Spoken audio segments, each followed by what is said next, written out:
ಎಲ್ಲಾ ಹಾನಿಯಿಂದ ಕೂದಲನ್ನು ರಕ್ಷಿಸುತ್ತೆ. ಬರೀ Amrit noni reach root premium hair oil.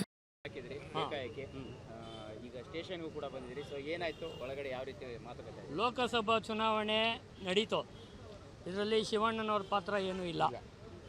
ಆದರೂ ಸಹ ಕುಮಾರ್ ಬಂಗಾರಪ್ಪ ಅವರು ಪ್ರತಿ ಸಲಿನೂ ಶಿವಣ್ಣನ ಟಾರ್ಗೆಟ್ ಮಾಡ್ತವ್ರೆ. ಶಿವಣ್ಣನಿಗೆ ಕೆಲಸ ಇಲ್ಲ ಅನ್ನೋ ರೀತಿಯಲ್ಲಿ ಟಾರ್ಗೆಟ್ ಮಾಡ್ತವ್ರೆ. ಆಮೇಲೆ ಇನ್ನು ಕುಮಾರ್ ಬಂಗಾರಪ್ಪನಿಗೆ ರಾಜಕಾರಣದಲ್ಲೂ ನೆಲೆ ಇಲ್ಲ, ಚಿತ್ರರಂಗದಲ್ಲೂ ನೆಲೆ ಇಲ್ಲ. ನಿರುದ್ಯೋಗಿ ಅಂದರೆ ಕುಮಾರ್ ಬಂಗಾರಪ್ಪ ಮಾತ್ರ. ಆದರೂ ಸಹ ಚುನಾವಣೆ ವಿಚಾರ ಇಟ್ಕೊಂಡು ಅವ್ರ ಅಣ್ಣ ತಮ್ಮದ್ರ ವಿಚಾರಕ್ಕೆ ನಾವು ಯಾರು ಅಭಿಮಾನಿಗಳದ್ದು ಯಾವುದೇ ರೀತಿಯಲ್ಲೂ ಸಮಸ್ಯೆ ಇಲ್ಲ.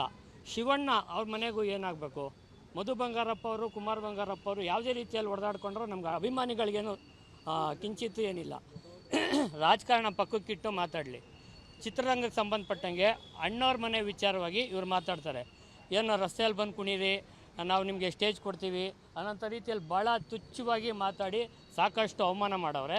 ಆ ಅವಮಾನನ ಸಹಿಸಲಾರ್ದಂಥ ಅಭಿಮಾನಿಗಳು ಇವತ್ತು ಅವ್ರ ಮನೆಗೆ ಬಂದು ಮುತ್ತಿಗೆ ಹಾಕೋದು. ಮುತ್ತಿಗೆ ಅಂದರೆ ನೀವು ಬಂದು ಕ್ಷಮಾಪಣೆ ಕೇಳಿ, ನೀವು ಹೇಳಿರೋದಕ್ಕೆ ಕ್ಷಮಾಪಣೆ ಕೇಳಿ ಅಂತ. ಆದರೆ ಅವರು ಪೊಲೀಸ್ ಕಂಪ್ಲೇಂಟ್ ಕೊಟ್ಟಿದ್ದಾರೆ.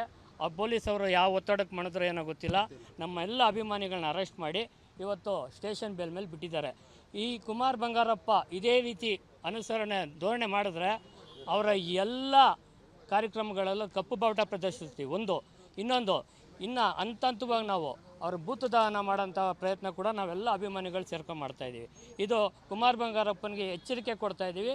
ನೀವು ಬಂದು ನೇರವಾಗಿ ನೀವೇನು ಟ್ವಿಟ್ಟರ್ ಮುಖಾಂತರ ಶಿವಣ್ಣನವ್ರಿಗೆ ಅವಹೇಳನಕಾರ ಮಾಡಿದ್ದೀರಾ, ಅದು ಕ್ಷಮಾಪಣೆ ಕೇಳಿ ನೀವು ಮತ್ತೆ ಒಂದು ಟ್ವೀಟ್ ಮಾಡಿ, ಶಿವಣ್ಣನಿಗೂ ಈ ವಿಚಾರಕ್ಕೆ ಸಂಬಂಧ ಇಲ್ಲ ಅಂತ ನಾವು ಅಭಿಮಾನಿಗಳು ಸುಮ್ಮನಾಗ್ತೀವಿ. ಇಲ್ಲಾಂದರೆ ಪದೇ ಪದೇ ಇದು ಮರುಕಳಿಸ್ತಾನೆ ಇರುತ್ತೆ. ಸರ್, ಈಗ ಪ್ರಮುಖ ಆನ್ಲೈನಲ್ಲಿ ಹೇಳೋದಾದ್ರೆ ಸ್ಟೇಷನಲ್ಲಿ ಈಗ ಏನು FIR ಆಯ್ತಾ, ಏನು ಹೇಗಾಯ್ತು ಸರ್? ಇಲ್ಲಿ ಏನಾಯ್ತು ಅಂತ ನಮಗೂ ಕಣ್ಣ ಮುಚ್ಚಾಲೆ ಆಟ ಆಗ್ತಾ ಇದೆ. ಸ್ಟೇಷನ್ ಬೇಲ್ ಅಂತ ಹೇಳಿದ್ದಾರೆ. FIR ಪ್ರೊಸೀಜರ್ ಏನೇನು ಮಾಡ್ಕೊಬೇಕೋ ಎಲ್ಲ ಮಾಡ್ಕೊಂಡಿದ್ದಾರೆ. ನಾಳೆ ನಾಡಿದ್ದು ಏನಾಗುತ್ತೆ ಅನ್ನೋಂಥದ್ದು ಕಾದು ನೋಡಬೇಕು.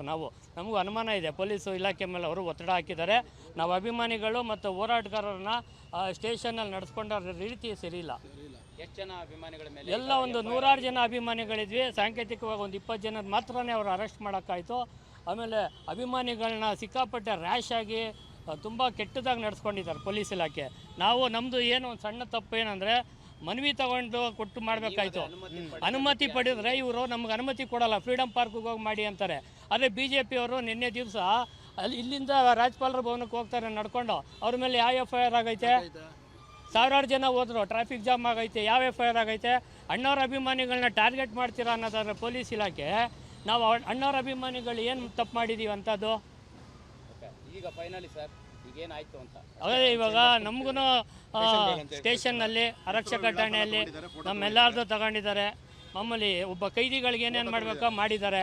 ಮಾಡಿ ನಮಗೆ ಒಂದು ಸೈನ್ ಹಾಕೊಂಡು ಕಳಿಸಿದ್ದಾರೆ ಅಷ್ಟು. ತ್ಯಾಗರಾಜ್. ನನ್ನ ಜೀವನದಲ್ಲಿ ನಾನು ಮಾತ್ರವಲ್ಲ, ನನ್ನ ಕೂದಲು ಕೂಡ ಆಗಿರ್ಬೇಕು ಸ್ಟ್ರಾಂಗ್ ಅಂಡ್ ಸ್ಟೈಲಿಶ್. ಬರೀ Amrit noni reach root premium hair oil ನೊಂದಿಗೆ. Reach root premium hair oil. ಅನುಕ್ಷಣದ ಸುದ್ದಿಗಳಿಗಾಗಿ Vistara news YouTube channel subscribe ಮಾಡಿ. ಹೊಸ ಸುದ್ದಿಗಳ ನೋಟಿಫಿಕೇಶನ್ಗಾಗಿ ಬೆಲ್ ಐಕಾನ್ ಕ್ಲಿಕ್ ಮಾಡಿ.